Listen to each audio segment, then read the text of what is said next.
palavra e família devem ter percebido no último programa também hoje uma mudança do nosso ambiente para nosso quintal e com nosso convidado Felipe Santos, falando sobre um tema extremamente atual, tão atual que não existe uma palavra ainda em português para descrever o que tem sido chamado na literatura de adulting, ou seja, o processo de um jovem se tornar um adulto responsável, é capaz de tocar a sua própria vida. E um expert nesse assunto é o próprio Felipe, tem experiência global mesmo com jovens. Fale um pouco disso, Felipe. Então, eu vivendo os 2 anos que eu morei na Coreia do Sul, os 6 anos que eu ensinei na Hungria e mais o período aqui no Brasil ensinando, e nesse tempo eu tive a oportunidade de trabalhar com jovens do mundo inteiro.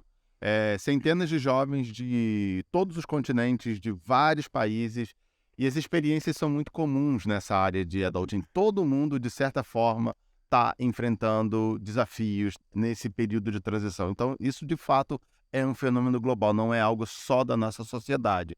Os americanos, por exemplo, eles sempre foram muito caracterizados por aquela coisa de você termina o ensino médio, vai para a faculdade, dificilmente volta para a casa dos pais. Nos últimos 15 anos, isso se tornou essa realidade mudou. Hoje, a quantidade de jovens que se formam na universidade voltam para casa é enorme. No Brasil, isso aconteceu comigo. Eu fui para a faculdade, fui morar numa outra cidade, passei 3 anos estudando, e nos 2 últimos anos da faculdade eu arrumei um emprego na minha cidade. Onde é que eu fui morar? Fui morar com os meus pais. Por quê? Porque eles tinham toda a estrutura para me receber, né? E nada de errado Nada com de errado isso, com a isso. princípio. O problema mesmo, como já tratamos, é o comodismo em que o jovem, 28, 30, 35 anos, nunca tocou o barco sozinho, nunca assumiu as rédeas de responsabilidade pela sua vida. Falamos um pouco como os pais podem ajudar, e claro, tudo que vamos falar hoje tem a ver também com os pais, como o pai em Provérbios que clama, filho meu, 23 vezes, ajudando o filho a amadurecer. Mas esse negócio de assumir as rédeas da sua própria vida, como o jovem pode fazer isso de forma prática e não deixa de ser uma dica para os próprios pais que ainda têm uma certa ingerência na vida desse filho. O jovem precisa se conscientizar de que não interessa o que ele pensa, interessa o ciclo da vida. A vida vai acontecer, a vida adulta vai começar, então ele tem que se preparar para isso. E ele precisa aprender, ele precisa se preparar para isso em que sentido? Tecnicamente, para arrumar um emprego, para pagar suas próprias contas. Ele precisa se preparar fisicamente, porque, de fato, depois de quando você chega ali nos 30 anos, no final desse período, o corpo começa a declinar. Ele precisa se preparar em termos de amizades e relacionamentos, construir e cultivar esses relacionamentos. Ele precisa tomar a iniciativa de fazer as coisas segundo ele mesmo e não seguindo a mentalidade da alcateia, né, dos lobos. Eu nem sei dizer mais como seria do grupo. O grupo segue naquela direção, eu vou seguir junto. Aprender a parar de romantizar. Entender que a vida, ela não pede licença, ela simplesmente acontece. E você precisa seguir o fluxo natural da vida com sabedoria, com prudência e com poder de iniciativa. Porque se você não tomar as rédeas da sua própria vida, a vida vai te empurrar ladeira abaixo. Tratamos um pouco o equilíbrio por parte dos pais, que ao mesmo tempo respeitam a individualidade do filho adulto, que talvez ainda more dentro de casa, mas também cria condições para o filho assumir, por exemplo, responsabilidades financeiras na casa, responsabilidades de ajuda na limpeza, nas tarefas da casa, e não simplesmente ficar jogando videogame o tempo todo. Algo que o pastor e autor Renato Vargens chama de homeninos. Homens, mas que continuam sendo meninos dentro de casa e longe de estarem preparados para assumir uma família mais adiante. Tem um detalhe importante, e aí entra na parte da própria fisiologia do ser humano. Na adolescência, o cérebro, ele ainda está ele é bem fluido, ele ainda está se desenvolvendo em vários aspectos. Quando você chega ali dos 18 anos para frente, o seu cérebro começa a se solidificar e os seus hábitos começam a se tornar cada vez mais, mais enraizados no seu coração. E se você passa por essa fase do adulting, essa fase aí dos 20 anos, sem tomar as rédeas da sua própria vida e sem dar novos passos, você vai acabar permitindo com que hábitos danosos se solidifiquem, e quando você avançar na vida adulta e casar ou se envolver num relacionamento, você vai ter mais dificuldade em se adaptar a novas circunstâncias. E certamente temos muitos que assistem que, por exemplo, esposas casadas com homens que sofreram nesse processo. Agora a esposa está tentando ajudar o marido a se tornar um homem, um líder servo, e certamente homens também com esposas da mesma forma. Há alguns riscos nesse processo, algumas dicas que você poderia dar ainda para o jovem ou até mesmo para seus pais? Certo. Acho que primeiro assuma as rédeas do seu compromisso com Deus. Quando você era adolescente, seus pais te levavam na igreja. Quando você entra na vida adulta, você tem que caminhar com o Senhor. Assuma as rédeas da sua vida espiritual, do seu relacionamento com Deus.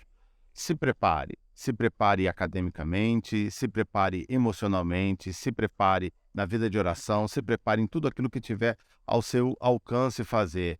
E terceiro, não caia naquela ladainha de que você pode tudo, que você é especial. Isso aí é algo que tentam vender para você e que não necessariamente é verdade. Você não pode tudo, eu não posso tudo. Deus nos criou diferentes uns dos outros, com diferentes habilidades e com diferentes caminhos para seguir. O mais importante é nós, debaixo do temor do Senhor, buscarmos entender que caminho é esse e seguir por esse caminho com responsabilidade, com contentamento, nos preparando. E aí entra o papel dos pais, que nesse processo todo, ajudar o próprio filho a entender que caminho ele deve seguir diante do Senhor. Então, eu acho que tudo começa com o Senhor, que é a maior autoridade da nossa vida. Depois vai essa transição da autoridade dos pais para outras esferas de autoridade, mas quando nós fazemos isso debaixo do temor do Senhor, as coisas acontecem de maneira mais natural. Existem muitas outras coisas que poderiam ser faladas, mas esse é o principal, tanto que o livro de Eclesiastes termina assim. Legal. Eu penso até que você mencionou coisas práticas, o mentoreamento por parte de pais ou outros homens, mulheres, mães, outras mulheres. O Ministério Tito II, por exemplo, exatamente isso. Principalmente para mulheres recém-casadas, mas habilidades até mesmo domésticas, habilidades no mercado, habilidades de jardinagem, de eletricidade, de hidráulica, tudo isso. Eu sei que meu pai sabia muito, mas eu era cabeça dura. Eu poderia ter aprendido muito e poupado muito dinheiro na minha vida como adulto se eu tivesse prestado atenção e jogado menos futebol. Mas não foi assim. Mas hoje tem cursos técnicos, tem o YouTube. Meu filho, nos Estados Unidos, reformou a casa toda, feita em 1911, através do YouTube. Aprendeu a fazer. A questão ele tinha iniciativa de ir atrás e aprender habilidades úteis para ele na vida. Uma palavra final de encorajamento para tanto os pais como os filhos nesse processo de adultem. Deus tem um propósito na sua vida como adulto. Deus tem um propósito na sua vida. Entenda que tudo tem seu tempo. A vida, ela não pede licença, mas isso não quer dizer que nós precisamos ficar com medo. Tudo tem seu tempo, a vida passa, mas nós podemos dar passos que nos trazem as rédeas para as nossas mãos. E quando nós entendemos que tudo isso acontece debaixo do propósito do Senhor, de que Ele está caminhando com a gente, que Ele será conosco, que as grandes oportunidades da vida, Ele é que vai abrir essas oportunidades, isso já tranquiliza o nosso coração. Porque vivemos num mundo conturbado, cheio de opções, e às vezes opções que são becos sem saída.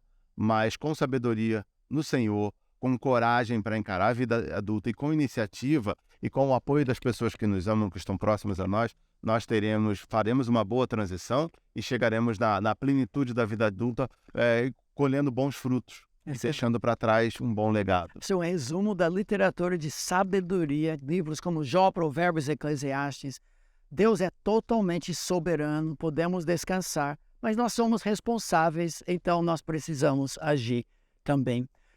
Felipe, muito obrigado pelo tempo, eu aprendi muito, espero que você também. Um grande abraço, indique para outras pessoas, se puder, esse programa, o outro, sobre adultem, que Deus os abençoe.